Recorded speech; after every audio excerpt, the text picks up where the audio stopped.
Minsan napapatanong ka sa sarili mo, ano bang kulang? Ano bang mali sa akin? Yung binigay ko naman lahat pero bakit parang hindi pa rin sapat?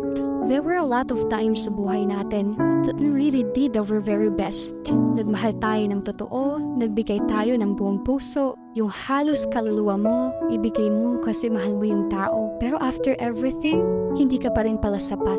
Hindi pa rin siya kontento. Ang hirap, no?